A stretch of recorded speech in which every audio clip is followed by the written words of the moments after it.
When I first joined the military, it was amazing. It was what I've always wanted to do.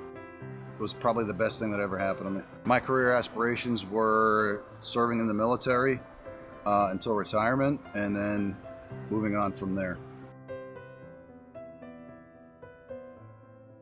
We were basically in southern Iraq trying to move the Kurds out of southern Iraq because the Republican Guard was coming down to basically kill them. So we had to get them transported to refugee camps in Saudi Arabia. And we were transporting them on trucks. And basically what happened is one of the refugees tripped and fell off a truck. And it was not like a basic truck. It was like a 18-wheeler type flatbed. And he landed on me. And when he landed on me, it originally felt like a muscle pull in the right butt cheek. And it just went from there. It went from what felt like a muscle pull into the point where I was on crutches. I had to have my knee pulled up towards my chest, and I couldn't stand longer than 7 minutes. It was probably a progression of about 6 months or so. They did what's called a laminectomy or discectomy. I was up and walking around 2 days later and was fine. And then the issue started coming back again. My injury actually ended up ending my career in the military. I just wasn't able to perform at that level.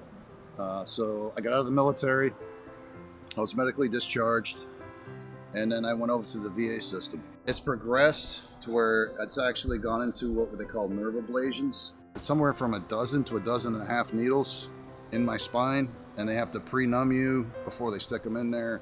So yeah, it's pretty uncomfortable. The original TENS unit they gave me was just too small, not enough power.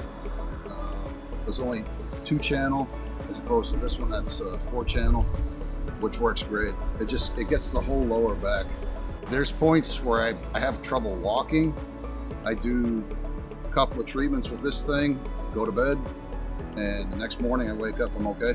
It takes it from probably an 8 to like maybe a 1.5, maybe a 2. Basically what you do is just plug it in, like so. Turn it on, and it tells you to rate your pain just like you're in the doctor's office, between 1 to 10. Smiley face to sad face. So it's really good. And then when you're done, you just power it off.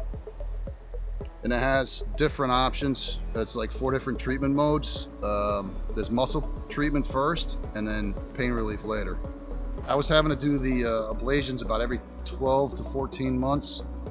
And right now it's actually extended that. I think I'm up to maybe 16 or 18 months now. And this thing actually, it's gotten to be the point where I could actually walk again. I was having an issue at work. I keep it in my vehicle. It's like the American Express. I don't leave home without it.